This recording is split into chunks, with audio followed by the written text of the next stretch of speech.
नमस्ते, आप सभी दर्शकों का बहुत बहुत स्वागत है और आप सभी को जय श्री राम।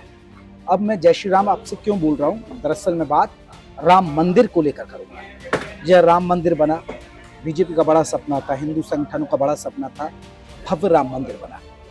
रामलला की जब प्राण प्रतिष्ठा हुई तो वो भव्यता दुनिया ने देखी। लेकिन राम मंदिर अब फिर सुर्खियों में आया। पहले सुर्खियों में इसलिए आया था कि जब प्राण प्रतिष्ठा हुई, उसके बाद बीजेपी अयोध्या हार गई तो फिर अयोध्या सुर्खियों में आ गई। लेकिन अयोध्या का राम मंदिर अब सुर्खियों में है। जो दान पेटी में आप चढ़ाते हैं, उसमें हेरा फेरी, उसमें गबन का मामला सामने आया है। आरोप लग रहे हैं, हालांकि अभी पुष्टि नहीं की गई है, ऑफिशियली कोई जानकारी राम मंदिर ट्रस्ट की तरफ से नहीं दी जा रही है कि हुआ क्या है। लेकिन अंदर जखाने खबरें आ रही हैं कि जो काउंट करते थे, जो कर्मचारी, क्योंकि आपको बता दें कि एजेंसी के जरिए इसमें कर्मचारी नियुक्त किए गए थे, वही कर्मचारी जो दान पेटी के अंदर पैसा आता था, जो चढ़ावा आता था, उसकी काउंटिंग करते थे, उसकी गिनती होती थी, बाकायदा वहाँ सीसीटीवी वगैरह लगे रहते थे। लेकिन खेल कर जाते हैं लोग, क्योंकि अब आप एक एक पल तो कोई मॉनिटर करता नहीं है। तो बताया जा रहा है कि ये लंबे वक्त से खेल चल रहा था और कुछ कर्मचारियों ने 5 से 7 करोड़ रुपए का गबन कर दिया। कुछ कर्मचारियों ने धीरे धीरे करके गबन कर दिया।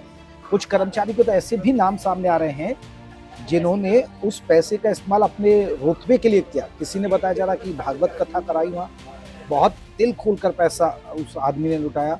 जो वहाँ भागवत कथा में महिलाएं आई, उनको साड़ी दी। अब खबरें ये भी आ रही हैं कि उसके वहाँ जब पता किया गया तो उससे कैश बरामद हुआ है। जी हाँ, उससे लाखों रुपए बरामद हुए हैं। अब ये मुद्दा सियासी गलियारों में विवाद का वजह बन गया है। समाजवादी पार्टी, कांग्रेस के लीडर, इतना ही नहीं, जो बीजेपी के बड़े लीडर हैं, उन्होंने भी कुछ सवाल उठा दिए, जिसमें विनय कटियार भी अब शामिल हैं। उन्होंने भी, आपको बता दें कि इस पर सवाल उठा दिया। तमाम साधु संत कह रहे हैं कि भैया अब इसकी जांच होनी चाहिए। मामला है कि ये समाजवादी पार्टी के अध्यक्ष अखिलेश यादव और पूर्व विधायक पवन पांडे ने आरोप लगाया था कि राम मंदिर के दान पात्रों से 5 से 7 करोड़ रुपए का गबन किया गया। यहाँ से ये कहानी शुरू हुई। फिर सीसीटीवी कैमरे में भी कुछ बातें आई, क्योंकि ये स्टेट बैंक ऑफ इंडिया है। स्टेट बैंक ऑफ इंडिया और उसके द्वारा नियुक्त एक निजी एजेंसी के पास ये पूरा है कि जो दान पात्र को काउंट करता है। अब वही जो एजेंसी जिसको दे रखा है, उसमें जो कर्मचारी लगे थे, वही हेरा फेरी कर रहे थे। अब उनमें धीरे धीरे जो हेरा फेरी की जा रही थी, वो सीसीटीवी कैमरों के जरिए पकड़ गई।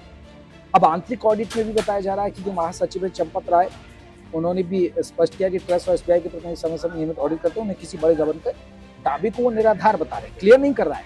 लेकिन राम मंदिर निर्माण के जो समिति के अध्यक्ष हैं, जी हाँ, राम मंदिर निर्माण समिति के अध्यक्ष नृपेंद्र मिश्र, वो भी अचानक अयोध्या पहुंच गए। उन्होंने मीटिंग्स ली जा रही हैं।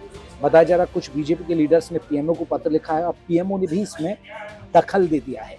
पीएमओ ने इसमें पूरा दखल दिया है कि आखिरकार ये मामला क्या है और रिपोर्ट मांगी जा रही है, यानी अब फिर से ऑडिट की जा रही है। अंदर खाने खबरें हैं कि जो कुछ कर्मचारी थी, जिनकी मिली भगत थी, जिन्होंने पैसे पर हाथ साफ किया, जो दान पात्र पर हाथ साफ किया, उनके वहां अंदर खाने छापेमारी की गई है और ये भी बताया जा रहा है कि उन पर कैश मिला है। तो पूरा मामला ये है।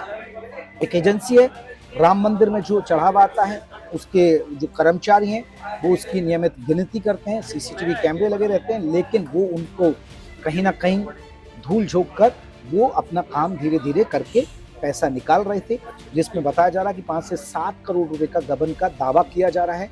हालांकि अभी राम मंदिर निर्माण समिति की तरफ से कोई पुष्टि नहीं की गई है। तमाम साधु संतों ने अब ये सवाल उठा दिया कि भाई अब इसकी पूरी जांच होनी चाहिए। बीजेपी के देखिए, जो राम मंदिर के जो आंदोलन के लिए लड़े थे विनय कटियार साहब, वो भी इस पर कह रहे हैं कि इस मामले की जांच होनी चाहिए। तमाम जो साधु संत हैं, उन्होंने भी सवाल उठा दिया कि पूरे मामले के दूध का दूध पानी हो जाए। लेकिन नृपेंद्र मिश्रा अब पहुंच गए हैं, तो ऐसे में माना जा रहा है कि अंदर खाने अब जानकारियां निकाली जा रही हैं कि आखिरकार वाकई में गबन हुआ, कब से गबन का खेल चल रहा था, कितने कर्मचारी थे, क्या क्या कर रहे थे, कैसे कैसे ये पूरा खेल किया जा रहा था। तो तमाम पहलुओं पर जांच आ गई।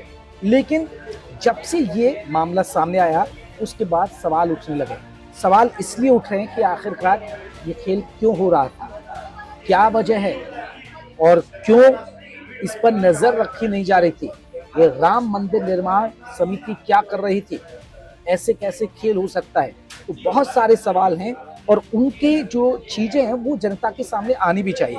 और विपक्ष भी यही कह रहा है कि इसकी भाई सच्चाई होनी चाहिए कि आखिरकार किसके इशारे पर ये खेल हो रहा था, मैनेजमेंट के कितने लोग इसमें शामिल थे और ये कब से खेल चल रहा था। तो अब आपको समझ में आ गया कि आखिरकार राम मंदिर के दान पात्र में कैसे गबन का मामला इस सामने आया है।